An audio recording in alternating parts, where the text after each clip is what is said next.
Le verset 18 avec verset 19. Au verset 19 plutôt. Zomi na liboa na zomi na mwambe tikino na zomi na liboa. S'il vous plaît, si nous avons trouvé, nous pouvons lire parce que nous pouvons derrière les temps. Pamba te toali kokima penza na sima na monga ozwi eteni ya Biblia oyo ya 1 Jean totelemi likolo pona kotanga. Celui qui a trouvé, il peut lire. Oyo azwi akotanga. La première lecture. Eteni ya liambo.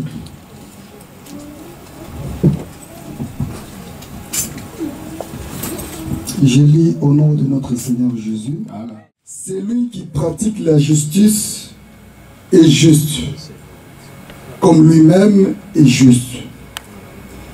Celui qui pêche est du diable, car le diable pêche dès le commencement. Le Fils de Dieu a apparu afin de détruire les œuvres du diable. Amen.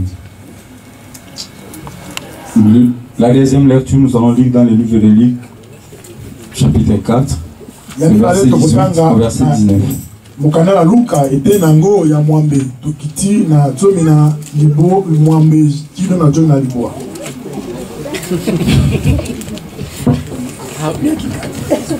Luc 4, 18 à 19.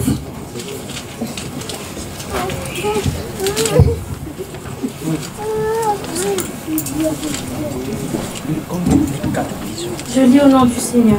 Amen. L'Esprit du Seigneur est sur moi, parce qu'il m'a consacré par action pour annoncer la bonne nouvelle aux pauvres. Il m'a envoyé pour guérir ceux qui ont le cœur brisé, pour proclamer aux prisonniers la délivrance et aux aveugles le recouvrement de la vue, pour renvoyer libres les opprimés, pour proclamer une année de grâce du Seigneur. Parole du Seigneur. Amen. Amen. Seigneur, je me remets entre tes saintes et divines mains éternelles. Profondeur de la sagesse que tu es. Toi qui connais, Seigneur, les besoins les plus profonds de ton peuple, Jésus-Christ. C'est toi qui m'as choisi, Seigneur, pour apporter cette parole ce soir, éternel. Éternel, parle, Seigneur. Parle, Seigneur. Car la Bible nous dit, si je vis, ce n'est pas moi qui vis, c'est Christ qui vit en moi, Seigneur. Esprit Saint de Dieu, toi qui sais mieux parler, toi qui sondes même les profondeurs du cœur, parle en ces moments, Seigneur. Loin de nous, Seigneur, l'esprit des divagations des pensées, Seigneur. Une vie chrétienne, on ne met pas l'accent sur la délivrance. La délivrance, elle est très importante. Parce que vous savez, Christ, quand il est venu au monde, il est venu nous révéler la volonté du Père. Comment le Père opère. Parce que vous savez, le premier Adam, il a failli dans sa mission. Parce qu'Adam sur terre, il avait reçu tout le pouvoir de régner sur tout ce que Dieu a créé. Malheureusement, il avait désolé. Mais personne ne pouvait nous sauver. Nous étions loin de Dieu. Malgré l'amour du Père, malgré tout l'amour qu'il a, mais l'homme était très éloigné de Dieu. Parce qu'Adam avait l'esprit de Dieu. Tout ce que nous voyons, c'est Adam qui a donné des noms, c'est pas Dieu. Vous imaginez tout ce qui existe. Donner une nomination, c'est pas facile. Il avait un esprit supérieur. Mais quand il avait péché, Dieu dans son amour n'a pas voulu qu'il puisse demeurer dans le jardin. Il a été repoussé. Et il avait perdu sa place. La place qu'il avait. Mais gloire à Dieu. Jésus-Christ est venu nous révéler la volonté du Père. Quelle était la volonté du Père? Christ, il sillonnait dans toutes les villes d'Israël. Un jour, il est entré dans la synagogue. Il a demandé les livres d'Ésaïe. Parce qu'Ésaïe avait déjà prophétisé sur Christ. C'est l'un des prophètes qui a parlé du début jusqu'à la fin que de Jésus-Christ. Et ce jour-là, Christ, quand il est entré dans la synagogue, il a demandé le rouleau du livre. Jésus a lu, lui-même il a lu. Il a dit, l'Esprit du Seigneur est sur moi, car l'Éternel m'a oint pour t'annoncer la bonne nouvelle aux pauvres, guérir ceux qui ont le cœur brisé, proclamer la délivrance, proclamer la liberté aux opprimés, et proclamer une année de grâce. Et il a roulé le livre. Il a remis au propriétaire. Il a dit, la parole que vous avez écoutée, cette parole s'est accomplie aujourd'hui. Parce que l'homme vivait dans la misère. L'homme était malheureux. Quand nous lisons la Bible, parce qu'on n'a pas suffisamment de temps, nous voyons Christ a guéri des gens qui avaient des maladies incurables. Des gens qui étaient possédés. Des personnes qui avaient des situations très difficiles. Que personne ne pouvait sauver. Mais Jésus-Christ l'a fait. La délivrance, c'est quoi? Qu'est-ce que la délivrance? La délivrance, c'est l'action de délivrer. Libérer quelqu'un, affranchir quelqu'un qui est dans une situation difficile. Une situation que personne ne peut. Et quand que les chrétiens, nous ne pouvons pas vivre la vie chrétienne sans pourtant parler de la délivrance. Parce que vous savez, quand nous recevons Jésus-Christ dans notre vie, notre esprit est régénéré. Notre esprit est régénéré. Mais l'âme, non. Notre âme, comme il l'était, il a connu le péché. C'est un processus. Tout au long de notre vie chrétienne, nous avons besoin. Dieu n'est pas un menteur. Si nous croyons en sa parole, il accomplira. Parce que Jésus-Christ a vécu comme un homme sur cette terre. Parce que Dieu dans sa nature ne connaît pas les difficultés que l'homme ressemble à sa chair. C'est pourquoi vous voyez dans l'histoire de la Bible, il n'y a pas eu un roi comme Jésus-Christ. Le roi des rois, le Seigneur des seigneurs, mais le seul qui a vécu dans des conditions les plus modestes. Salomon avait un palais.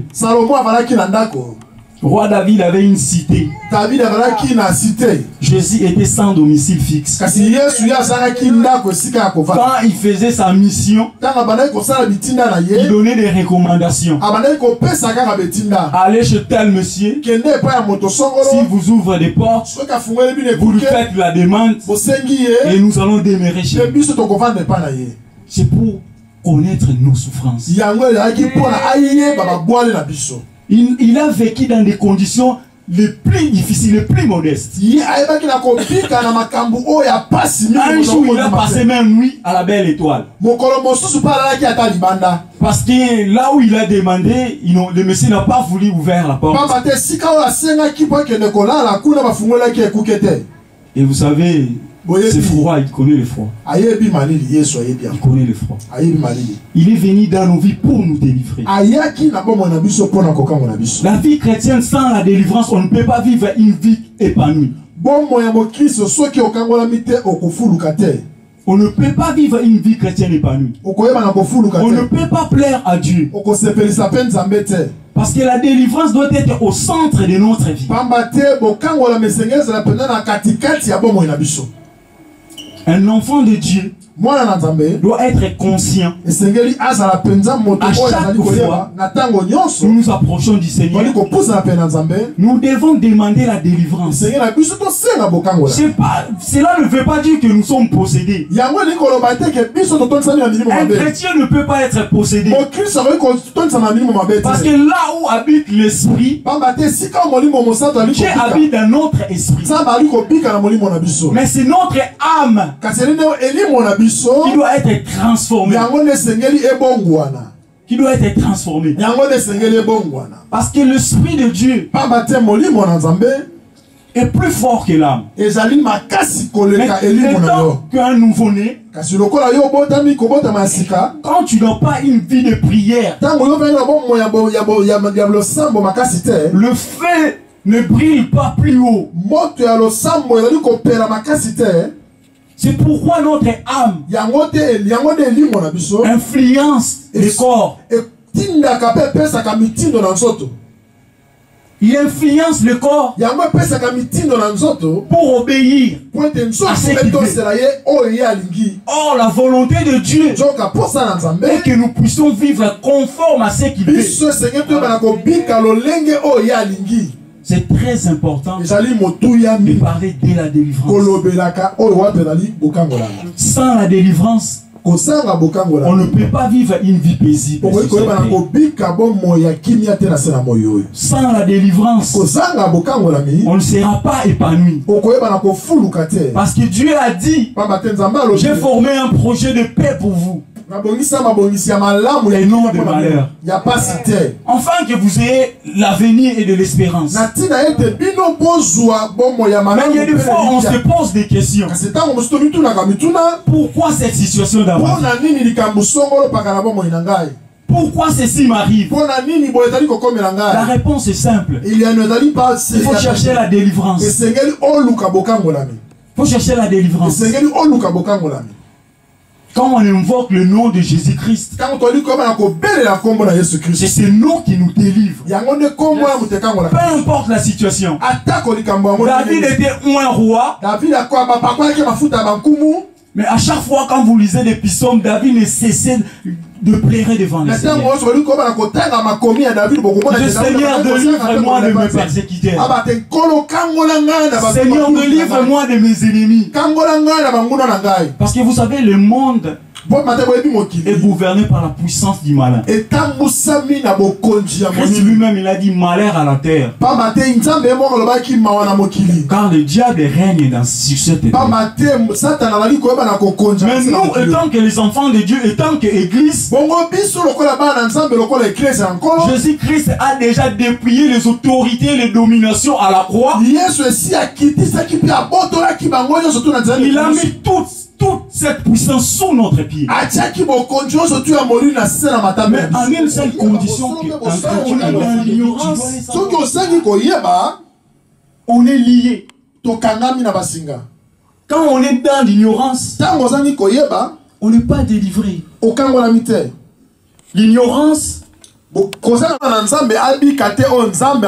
parce qu'il y a certaines choses que Dieu t'a données.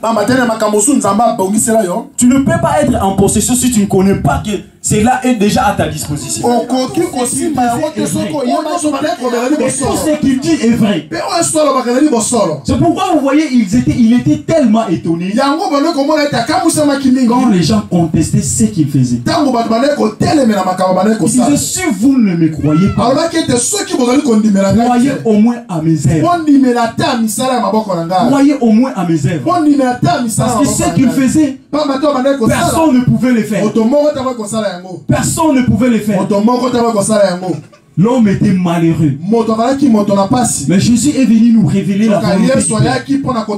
Il est venu délivrer. La délivrance, c'est l'une des missions principales. Quand nous lisons dans le livre de Matthieu 10, le verset 7 à verset 8, Jésus dit, allez prêcher. Dites que le royaume de cieux est proche. Guérissez les malades. Ressuscitez les morts. Chassez les démons.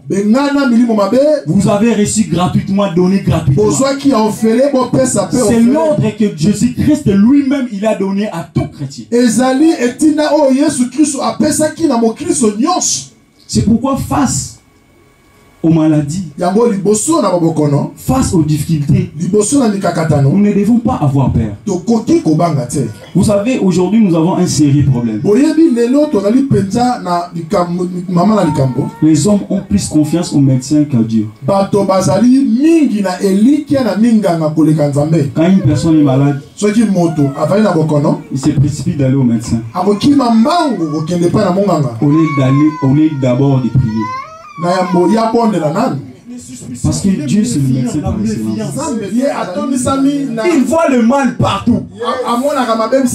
Il vient à l'église, il dit là-bas, non, problème. Ah, tu vois là-bas. Je ne veux pas que les gens viennent chez moi parce que vous savez, les églises des Africains, c'est toujours comme ça. Même chez les blancs, si tu vas là-bas, tu vas trouver, il y a des problèmes des blancs. Là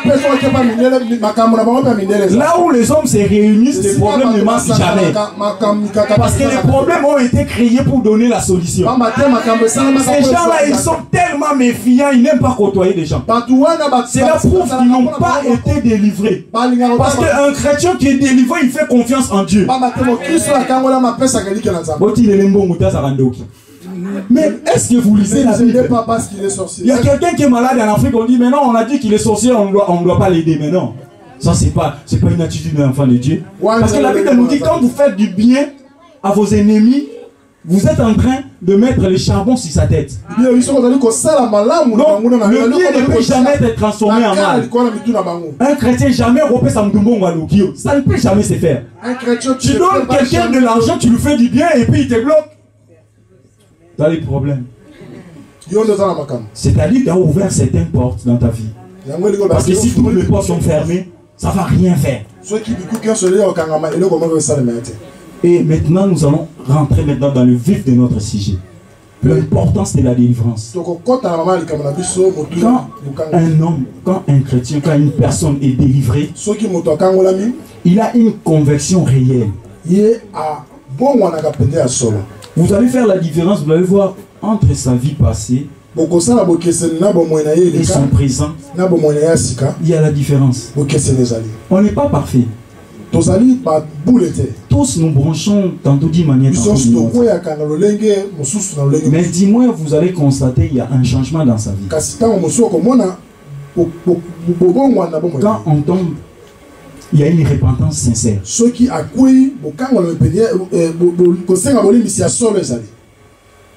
Vous allez sentir la différence. Il y a une différence entre la vie passée et la vie présente. Et la personne s'affectionne aux choses spirituelles. Jésus-Christ prend la place dans sa vie. C'est Christ qui est au centre de sa vie. Il renonce à son passé. Il vit que pour Christ. C'est la preuve que la personne est vraiment réellement délivrée.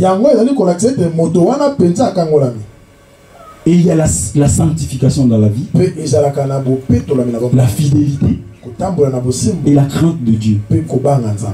Vous savez, sans la crainte du Seigneur, on ne peut rien faire. On est désagréable devant sa face. La vie chrétienne, c'est question de décision. C'est pas question d'effort. Personne ne craint Dieu par sa propre force. Personne ne peut craindre Dieu par ses propres efforts. C'est question de décision. Quand tu décides de mettre ta vie sur l'autel, il y a cette faveur divine qui va se manifester dans ta vie. La grâce, vous savez, la grâce, c'est une puissance décisive. Le Seigneur va t'aider. Parce qu'il connaît la disposition de ton cœur. Aujourd'hui, il y a des chrétiens, ils ont des péchés chéris. Surtout les jeunes. Ici, il y a une autre culture. À 16 ans, on vous dit qu'il faut avoir une copine ou un compère. Bon, ça,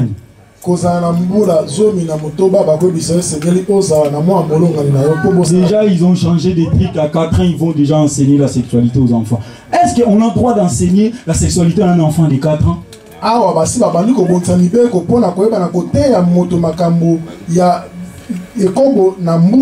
Vous savez la barbe? La barbe. Nous qui portons la barbe. Un jour, j'étais surpris, j'ai regardé mon visage sur le miroir, j'ai vu que j'ai la barbe. Et je me suis dit, d'accord, je dois aller chez le coiffeur comme ça, voilà, ils vont commencer à me coiffer. Il y a certaines choses, il faut attendre les temps, les moments opportuns. C'est naturel, c'est dans l'homme, c'est notre nature. Quand tu es délivré, tous ces dons seront manifestés dans ta vie. Quand on est délivré, on vit une vie de puissance. Parce que la Bible a dit, le Seigneur a dit, j'ordonne que mon serviteur soit puissant. Dieu nous a donné la puissance. Comment il nous a donné la puissance? Parce que c'est Christ qui vit en nous. Nous agissons au nom de Jésus-Christ. Quand on est délivré, on vit pour Christ. Nous avons une vie de puissance. Tu es un obstacle pour le monde des ténèbres. Parce que ta prière sème la désolation dans le camp du diable. Parce que la Bible nous dit la prière d'un fervent juste a une grande efficacité. C'est très important. C'est très important. Et il y a un autre point. Il y a la bénédiction. Le bonheur. Quand on est délivré, tu vas vivre la bénédiction divine. La faveur divine dans ta vie. Il y a certaines choses, il y a certaines choses que les autres cherchent, mais toi tu ne feras aucun effort, mais tu l'auras. Dieu va t'orienter dans ta vie, dans tout ce que tu vas faire. Même quand tu passes dans la vallée de l'ombre et de la mort, il sera toujours là. Il va te rassurer. Ne t'en fais pas. Ça va passer, tu en auras. Tu ne seras pas une personne paniquée, agitée. Ta vie sera différente par rapport aux autres. Ta façon de concevoir des choses, elle sera différente par rapport aux autres. Parce que ta confiance, tu as mis en Dieu. Dieu t'a déjà délivré de tous les noms, de tous les liens de ces mondes.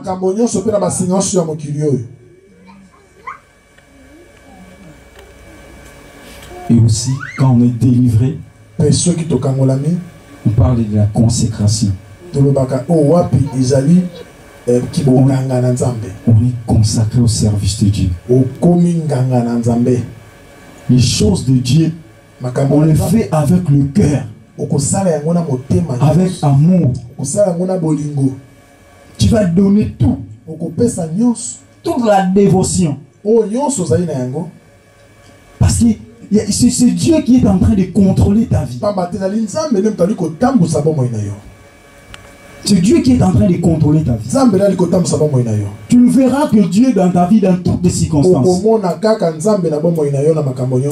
Vous savez, quand on était des enfants, toi